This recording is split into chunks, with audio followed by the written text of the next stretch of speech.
Hello, it's H here for Countertrend Capital, and on today's video we're diving into Dow Jones.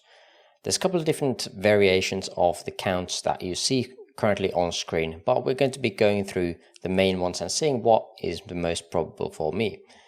So this again depends a bit on the current structures that we have on the other indices. They have a bit of a different look. However, there is some similarities there as well, of course. But for now, we're just going to be focusing on Dow on this video. So overall, we had somewhat of a bottom here on October 2022. Since then, we had a very impulsive move to the upside. We took out the previous high that we had around August, and then we started consolidating downwards. Note that this looks to be in three waves. So again, as this potential has the potential of being a 5-wave move to the upside, we're looking for a consolidation back down, which happened. We got that in 3 waves, and then we were looking for that idea that this would be a wave B. Now, why is this a B wave and not a wave 2 as a possibility or probability? Is because the wave B is generally longer than a wave 2, and in this case, wave B is considerably larger than a wave A here, which is the reason why this is labeled as a B wave instead of wave 2. If they were more closely together, as a wave 1 and wave 2 would be ending here, it would be more probable that again it would be some kind of impulse.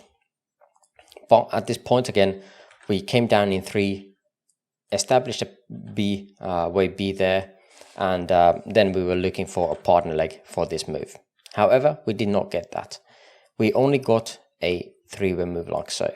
Of course, there is still a potential that we are creating some kind of diagonal here or a diagonal in something like this. However, this look is not very decent. Why? Is because it looks and reminds us of more of an expanding diagonal. That variety is way less common than the contracting one, which is the reason I don't really play with that at all. If that structure happens to happen, then it does. But overall, there is no reason to play that structure because it is so rare.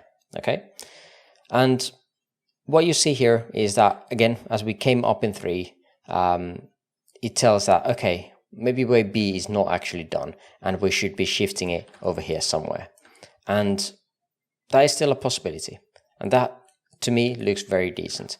We would be looking for this kind of structure overall, like so. And at that case, we would have this as an A wave, this would be a B wave, and then we would be looking for a C wave here, right?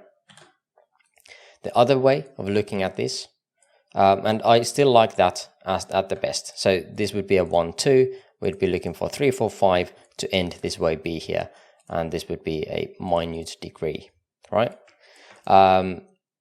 Let's hide that for now. The other scenario would be that, again, if we think that this is a 5 wave, there is no such thing as a 5, 3, 3. Okay, this does remind me more as a 5 wave, which is why I have the current labeling in place. At this scenario, we would have this as a 5, and this whole structure here in the middle would be still part of a B wave. So in here, we would have a 3 wave, a 3 wave, and then a 5 wave, something like this, targeting the lows here that we have around 33.24k. And at that point again, of course, as this last leg is a C wave, this would be labeled as a 1, 2, 3, 4, 5 as well. The ABC that I had there is just another way of looking at these structures separately.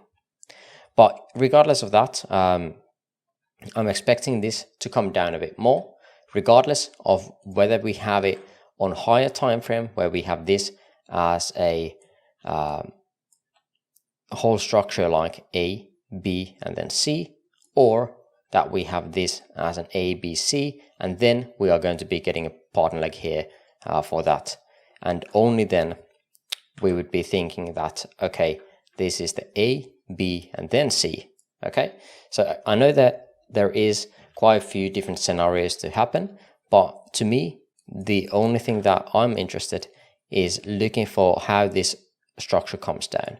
This would be how I would want it to come down, right? So depending on how large these extensions on the wave 3 get, then only we can see what kind of expectations we have for the overall structure. Why is that? Because again, if we are thinking that this is going to be the whole structure, we are expecting it to take out this. If we are expecting that this is the whole structure, we are only expecting it to take this low and not this low, possibly. Like, and based on how much we are going to be extending here, because most of the extensions happen on wave 3s, and this has the potential of having this as a 1, 2, 1, 2. Third wave is going to be most likely the largest. Hopefully, we are going to be getting that extension, and we are getting that lowest RSI here, and then we can look for the signs that we are getting that consolidation here in the potential wave 4s before the last leg downwards. Depending on how long this third wave gets, we can talk about again how the counts play out. But for now, for me, I'm still expecting downside, whether it's this or a bit more extended version where we are coming back and taking out these lows. Then we can start again talking about the possibility of getting higher in price to get a partner leg for this one here. So that's all I wanted to talk about. A couple of different scenarios, what I'm expecting here to happen. Of course, they don't need to happen, but they are the things that I'm looking for the market to play out. If they do play out like that, then I'm going to be taking trades here and there, especially potential structures in here in wave 4, if you have not got in a short already. But that's going to do it for this video on Dow. Hope you enjoyed and got something out of it. If you're interested in getting smaller fees in exchanges, check out the links below. They might have something for you. But that's it for now. Thanks for watching and catch you on the next video again. Bye bye.